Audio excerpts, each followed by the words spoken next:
அதிகாரம் 14. மக்களின் முறையீடு. உடனே மக்கள் கூட்டமைப்பு முழுவதும் உரத்த குரலில் புலம்பிற்று. மக்கள் அன்றிரவு அழுது கொண்டே இருந்தார்கள். இஸ்ரேல் மக்கள் அனைவரும் மோசேக்கும் ஆரோனுக்கும் எதிராக முறுமுறுத்தார்கள்.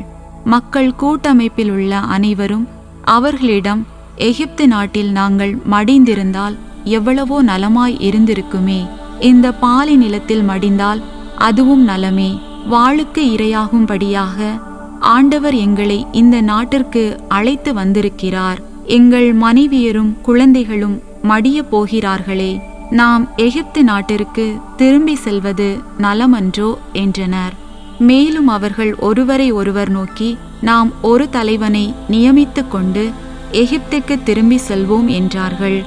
உடனே மோசேயும் ஆரோனும் இஸ்ரேல் மக்கள் கூட்டமைப்பின் முழுவதற்கும் முன்பாக முகம் குப்புற விழுந்தனர்.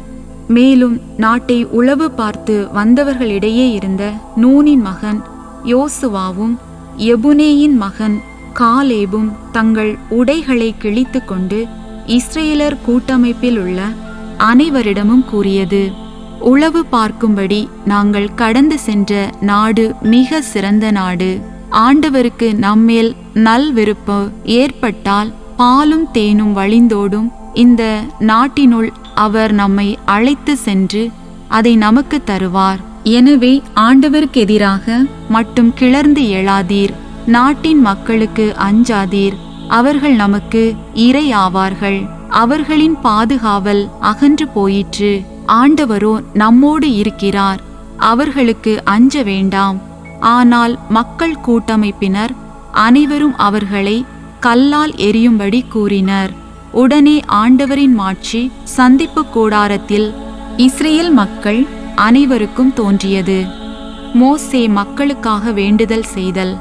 ஆண்டவர் மோசேயிடம், எதுவரை இம்மக்கள் என்னை இழிவுபடுத்துவார்கள்? நான் அவர்களுக்கு அடையாளங்கள் தந்தும் எதுவரை இவர்கள் என்னில் நம்பிக்கை கொள்ளாதிருப்பார்கள்?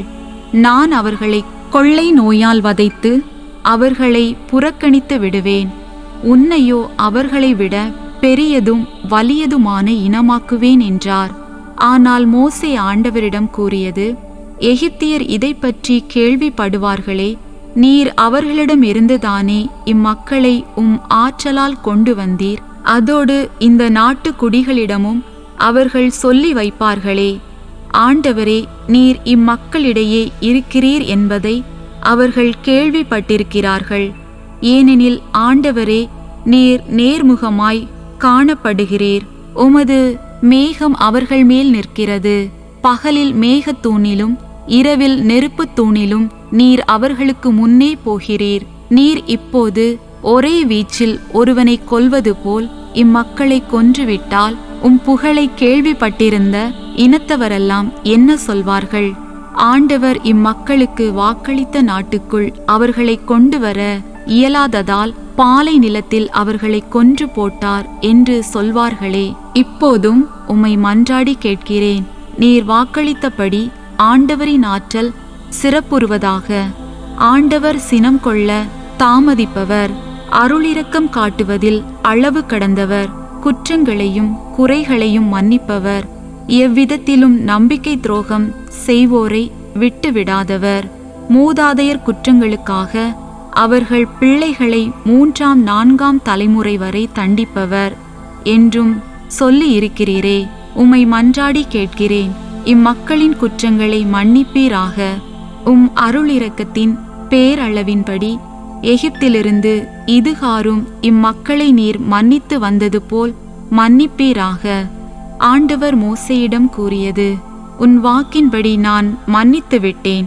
ஆயினும் உண்மையாகவே என் உயிர்மேல் ஆணை, பூ உலக அனைத்தும் நிறைந்துள்ள ஆண்டவரின் மாட்சியின் மேல் ஆணை, எகிப்திலும் இப்பாலை நிலத்திலும் என் மாட்சியையும் நான் செய்த அருஞ்செயல்களையும் கண்டிருந்தும் 10 தடவையும் இம்மனிதர்கள் என்னை சோதித்து என் குரலுக்கு செவி கொடுக்காததால் இவர்களில் ஒருவன் கூட இவர்களின் மூதாதையருக்கு தருவதாக நான் வாக்களித்திருந்த நாட்டினை காண மாட்டான். என்னை இழிவுபடுத்திய எவனுமே அதை பார்க்க மாட்டான். ஆனால் என் அடியான் காலேபு வேறுபட்ட மனநிலை கொண்டு என்னை முழுமையாக பின்பற்றினான். ஆகவே அவன் சென்று வந்த நாட்டுக்குள் அவனை கொண்டு வருவேன். அவன் தலைமுறையினர் அதனை உடைமையாக்கிக் கொள்வர். இப்போது அமலேக்கியரும் கானானியரும் பள்ளத்தாக்குகளில் வாழ்கின்றனர். எனவே நாளைக்கு நீங்கள் செங்கடலுக்கு போகும் வழியே பாலை நிலத்திற்கு திரும்பி செல்லுங்கள். முறையிட்ட மக்களை ஆண்டவர் தண்டித்தல். மேலும் ஆண்டவர் மோசேயிடமும் ஆரோனிடமும் கூறியது, இப்பொல்லாத மக்கள் கூட்டமைப்பினர் எதுவரை எனக்கெதிராக முறுமுறுப்பர்? எனக்கெதிராக முறுமுறுக்கும் இஸ்ரேல் மக்களின் முறுமுறுப்புகளை நான் கேட்டேன். நீங்கள் அவர்களிடம் சொல்ல வேண்டியது, ஆண்டவர் கூறுவதாவது, என் உயிர்மேல் ஆணை, என் செவிகளில் படுமாறு நீங்கள் சொன்னதையே நான் உங்களுக்கு செய்வேன்.